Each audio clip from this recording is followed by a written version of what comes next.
Hello, my name is Alan Rennick, and welcome to UCL Uncovering Politics, the podcast of the School of Public Policy and Department of Political Science at University College London.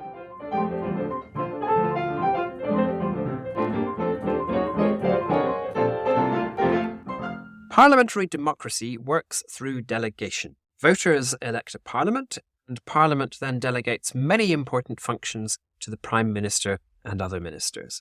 Balancing such delegation opposite flows of accountability. Ministers are accountable to Parliament, and MPs in Parliament are in turn accountable at election times to voters.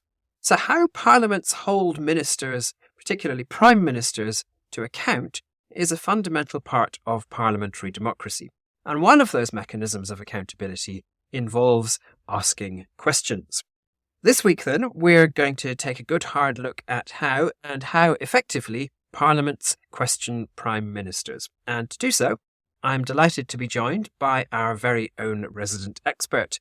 Dr. Ruxandra Serban is Associate Lecturer in Democratic and Authoritarian Politics here in the UCL Department of Political Science. Her doctoral dissertation, which she also did here in the department, and much of her subsequent research have focused directly on parliamentary questioning processes. So, Ruxandra, welcome to UCL Uncovering Politics. It's wonderful to have you on the podcast for the first time. And can we start by looking at how opportunities for MPs to ask Prime Ministers questions are structured in different countries? I guess quite a few of our listeners will be at least a bit familiar with Prime Minister's questions in the UK, which is famous for the shouting and jeering and sniping and counter-sniping.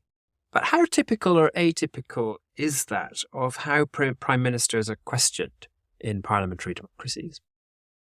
Thank you, Alan. Thank you for inviting me on the podcast. I think that's a very interesting question that sits at the heart of, as you were saying, processes of accountability in parliamentary democracies. So to start with, I think it's important to think about a few dimensions along which these procedures could be structured. So I think the first question to ask really is, do other parliamentary democracies have an opportunity for the Prime Minister to be questioned in Parliament? And then we could ask, where is the Prime Minister questioned? Does that happen in the plenary or in committees? Is that a routine parliamentary business? So is the Prime Minister questioned perhaps once a week, as in the UK, every day, as in other parliaments, or once a month? How often does that happen? And then it's also important to ask, is the Prime Minister questioned on their own? So is that an opportunity for them to be questioned by MPs, or are they questioned collectively with other ministers? So along those lines, I think we can look at what is typical and what is exceptional across different democracies. And my study focused on 31 such cases. So 31 parliamentary democracies in Europe and in other parts of the world. The key finding there is that all parliaments that I looked at had a questioning mechanism that included the Prime Minister. So this is considered an important part of parliamentary politics in those countries. This questioning usually takes place in the plenary. So that is the typical option for questioning Prime Minister. Most of these parliaments, or a majority of them, 25 out of 31, do this routinely. So it's an established element of parliamentary business. Others, of course, also have exceptional opportunities for questioning the Prime Minister in the form of urgent questions, for example.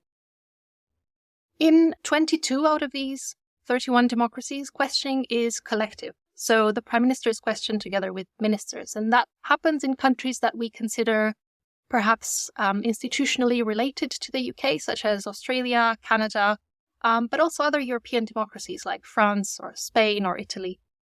The UK is uncommon in providing primarily individualized procedures questioning the Prime Minister in the way that we see at PMQ, so the Prime Minister on their own. There are a few examples of other countries that do that as well. Ireland is an example where we have 2 plenary procedures for questioning the Prime Minister on their own, as well as a committee procedure, as well as the Nordic democracies. Norway, Sweden, and Denmark also have individualized opportunities for prime ministers to be questioned. So another way in which the UK is perhaps unusual is that it provides multiple procedures through which the Prime Minister can be questioned. So we have Prime Minister's questions, also the Liaison Committee, which is a twice or thrice yearly, sometimes opportunity for select committee chairs to question the Prime Minister, and this has been in place since 2002. But the Prime Minister can also be addressed questions after making statements in the House of Commons. In theory, they could also be addressed urgent questions, but that doesn't really happen in practice. So, for example, since Tony Blair's premiership, there have been around 28 urgent questions addressed to Prime Ministers in the UK.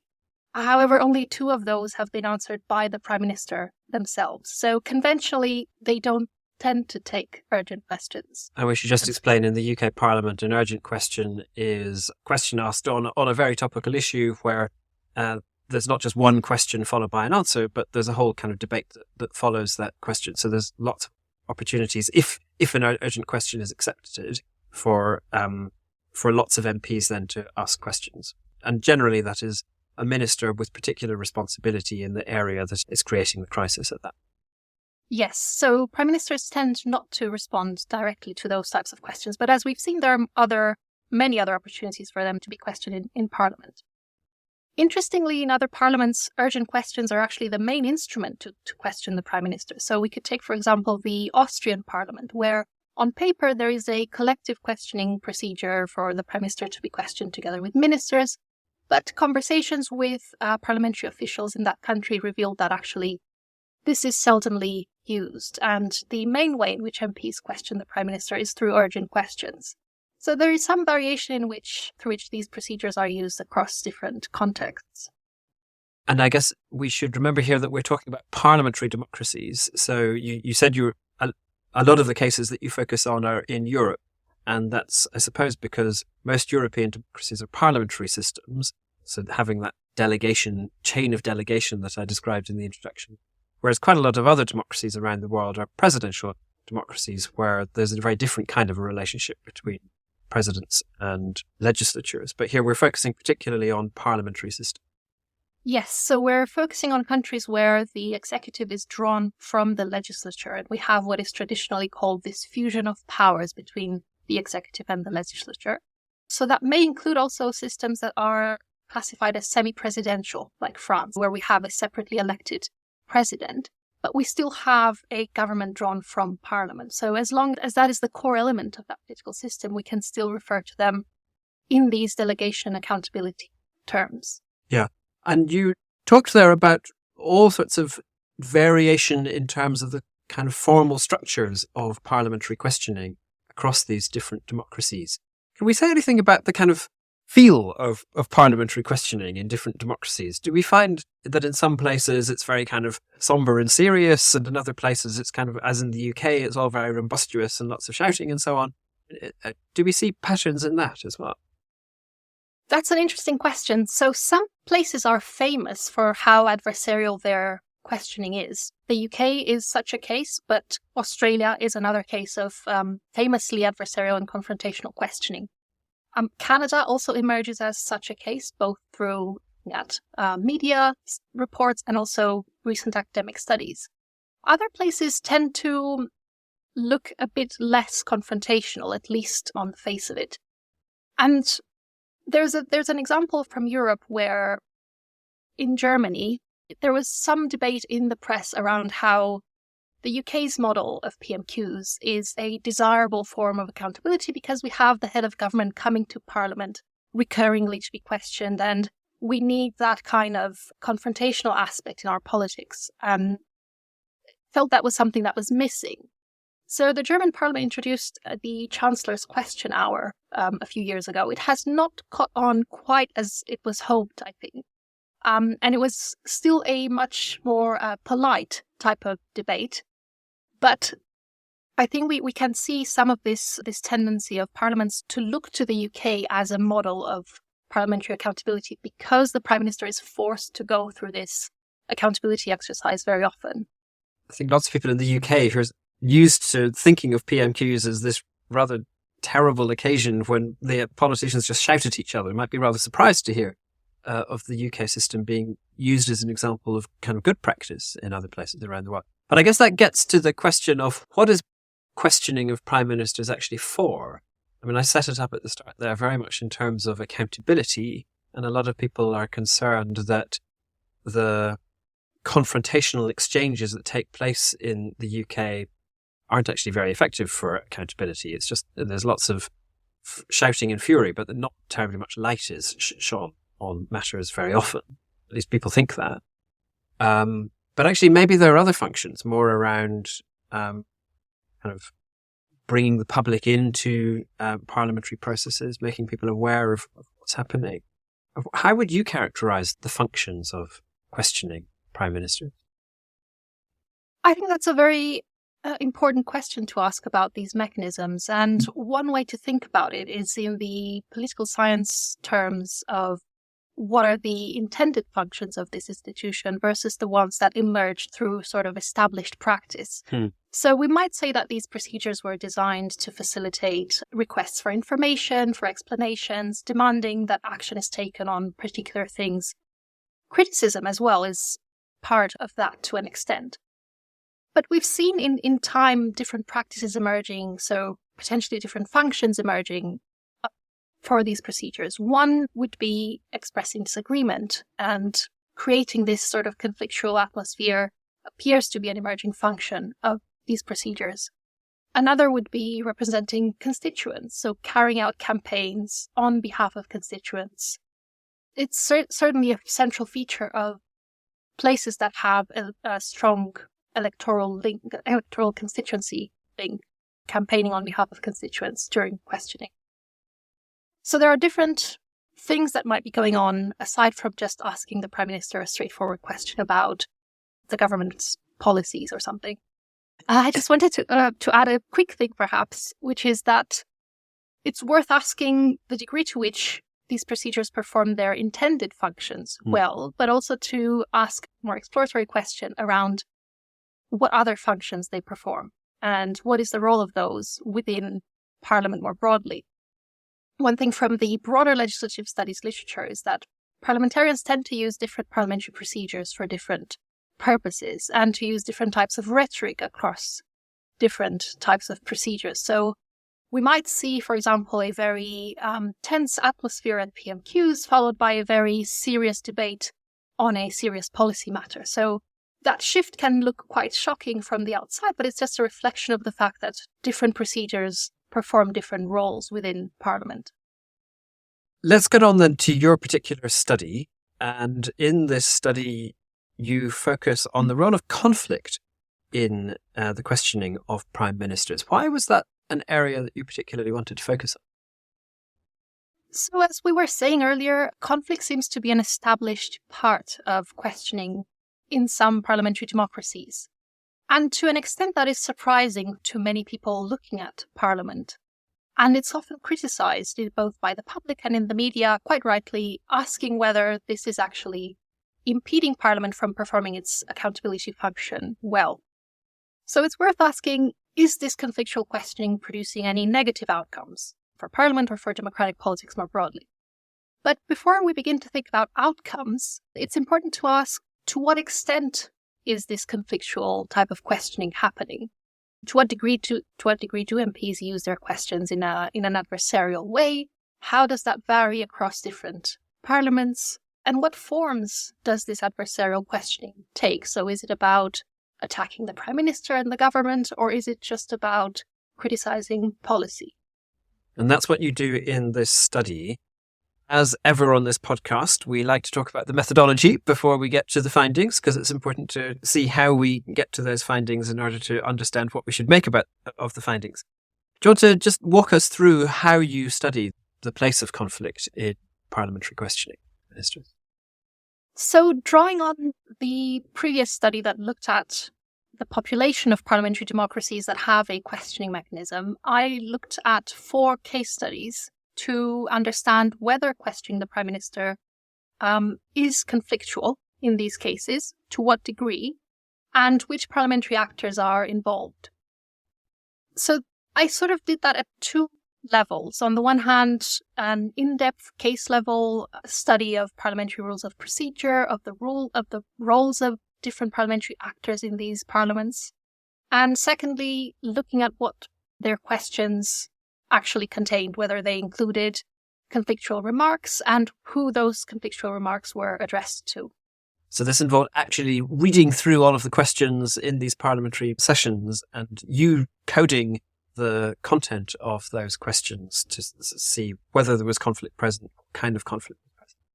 Yes, so it involved selecting, so just to talk a bit about the corpus that I looked at. So I selected 30 questioning sessions for each of these 4 cases, and I'll talk about case selection in a moment as well. 30 questioning sessions, and within those I coded, as you were saying, each question based on, firstly, whether or not it included a conflictual speech act or a remark, and then classifying those conflictual remarks into different types.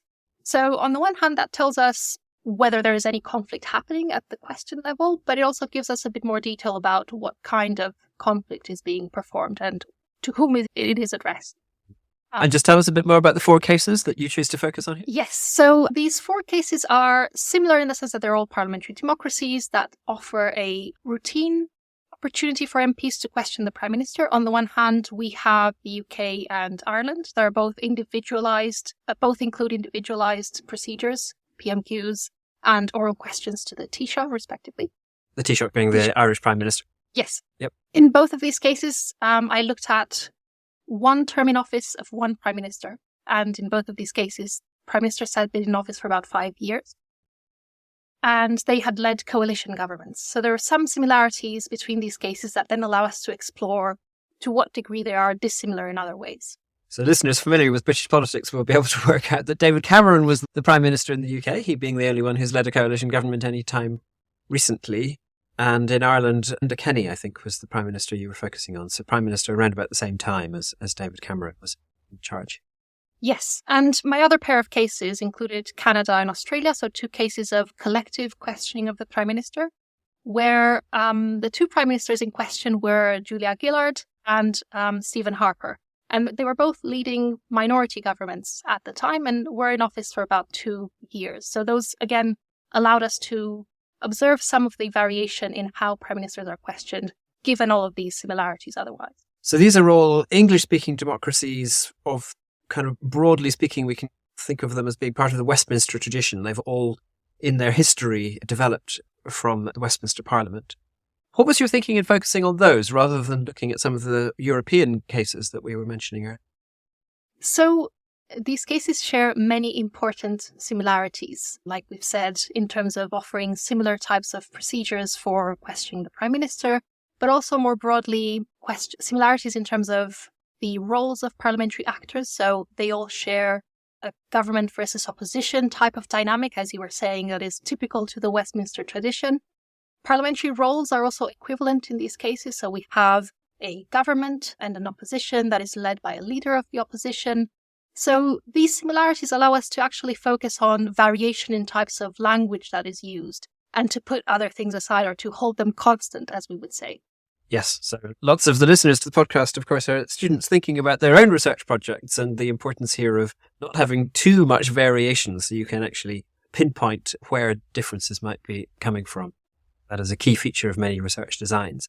And I guess another question that some of our student listeners might be interested in is that increasingly popular in political science in recent years has been more automated forms of textual analysis, where rather than you reading through and painstakingly working out how to categorize each individual question, you put the material through a computer program that identifies the patterns in respect to whatever it is that you're interested in. Why did you think here that it was worthwhile doing that really detailed work of reading through yourself rather than seeking a computer-based analysis? I think there is a lot of merit definitely in computer-based analyses of text, and I think they answer very important research questions. I think for this project, the case study approach also had a lot to bear on this. So on the one hand, we're looking at mapping patterns of conflictual behavior, but also situating them within the particularities of each case. And this is where the comparative case study approach comes in. So it was important to get a deeper reading of parliamentary debates in each of these cases to try to work out the purposes of parliamentary communication and to get a more inductive feel for different types of conflict strategy. So given all of this, I felt that a qualitative reading of parliamentary debates was more appropriate in this case. Great, thank you. Let's move on then to the findings, the key bit. So tell us, what did you find in terms of the presence of conflict in these different parliamentary questioning settings? So I'd like to focus on 3 key findings. The first one would be about patterns of conflict. So during the period analysed here, I think the Canadian question period surprisingly came up as the most conflictual. And again, I should say this focuses on questions to the Prime Minister specifically. Canada and Australia also include questions to ministers. It could well be that within these debates, questions to ministers were a bit less adversarial. But on questions to Prime Ministers specifically, in Canada, about 75% of them were conflictual. So that would be around 8 to 9 questions out of the 11 asked to the Prime Minister each session. That's quite a lot of questions that are conflictual in that sense. The UK and Australia came almost tight on second place with around 40% of questions, including some form of conflictual remark. And then Ireland had a surprising low amount of conflictual questions, with around 13% questions to Prime Minister, including some form of conflict. So this means that there is some variation around MPs using conflictual language in these parliaments and in these mechanisms for questioning the Prime Minister. Some of these patterns may be related to the context of each premiership that I was looking at, or to the personality of different leaders. So Julia Gillard was facing a famously adversarial leader of the opposition at the time, for example. That was Tony Abbott. Yes. Yes. And we could expect politicians to be behaving slightly differently when they're dealing with a different political opponent. However, my more recent research into Canadian question period confirms some of these findings, in the sense that moving on to the Trudeau premiership, around 80% of questions to the Prime Minister are conflictual. So this is a pattern that holds over time and over different premierships. And it kind of resonates with evidence from other sides of the politics of these countries, from the media, from speaking with MPs in some of these countries. So we have reasons to believe that these patterns overall hold over time. So even if we might notice some variation across different premierships, the basic fact is that MPs are confrontational when they question the Prime Minister in these countries. So that's the first of your 3 patterns. Is the second one going to explain that, or are there further patterns that we're going to identify before we get to explanation?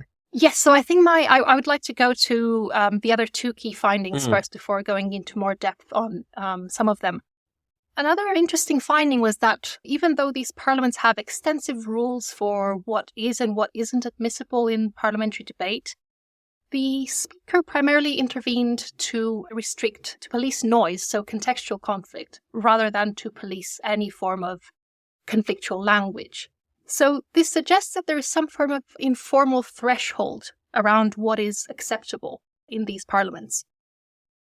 Again, even though we have these quite extensive rules around what represents acceptable or parliamentary language, there seems to be a more local social norm, which is that MPs can be uncivil so long as they're not unparliamentary. So speakers very rarely intervene to curb this kind of adversarial language in that sense. So unparliamentary means language that is definitely not allowed. So if someone starts swearing in Parliament, then that would not be allowed. But merely being rude about the Prime Minister or about someone else in that setting, that's okay. That's acceptable according to the rule. Yes, so there seems to be, as I was hinting at, some sort of parliamentary norm around what constitutes acceptable uncivility among parliamentarians within a debate. And as we'll perhaps talk later, this is quite different from what we, members of the public, recognize as a social norm in our workplaces. It's not something we would do in our everyday professional and social lives. Yeah, so important. And then point 3? Point 3 is about government backbench behaviour, and this points to a broader point in the paper about party discipline and the extent to which political parties control what members ask. And I should say that among all parliamentary democracies, these procedures sort of sit on a spectrum from very little, let's say, involvement from political parties, maybe some coordination, all the way to parties handing out questions to MPs to ask during these sessions. So it's important to think about party control as well when looking at these sessions. So one finding that I thought was surprising in that sense is the behavior of government backbenchers. Based on traditional models of party behavior, we would expect government backbenchers to be attacking the opposition. Interestingly, this only seems to happen in the UK, so during PMQs. On the one hand, this is to do with the degree to which government backbenchers have access to questioning the Prime Minister. And among the countries I studied, this happens in the UK, Australia, and to a much lesser degree in Canada. So, on the other hand, among procedures that allow government backbench access, only in the UK do we see conflictual behavior or some sort of critical language from government backbenchers towards the Prime Minister. So, directed at the opposition primarily, but occasionally also directed the Prime Minister, so criticizing the government for various things. So we observe a degree of independent-mindedness among UK government backbenchers at PMQs that we don't really see elsewhere.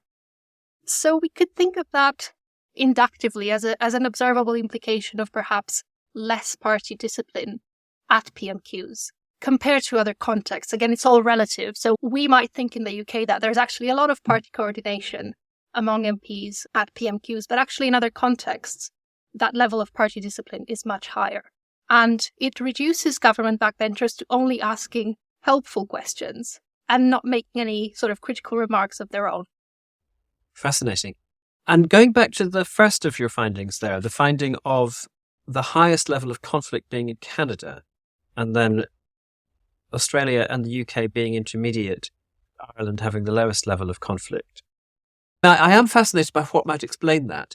And I guess the question, is it just a kind of artifact of some of the institutional structures and the rules around parliamentary questioning, or does it reflect deeper patterns in the nature of politics? I mean, have we learnt here that Canadian politics is actually very conflictual, or is it more just about the institutional rules of the setting? It was indeed a surprising finding. So again, within the case study approach, I tried to link that firstly to the particularities of the different systems, but also to think about what else could explain these patterns aside from the specific country particularities.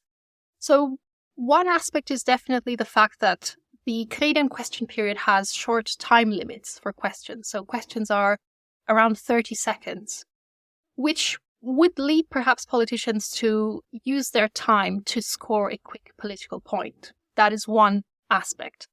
Another aspect, which didn't actually emerge from this study, but from a later project that I started doing, is the fact that questions are often handed to politicians by their political parties. So in Canada, questioning is to a large extent controlled by political parties.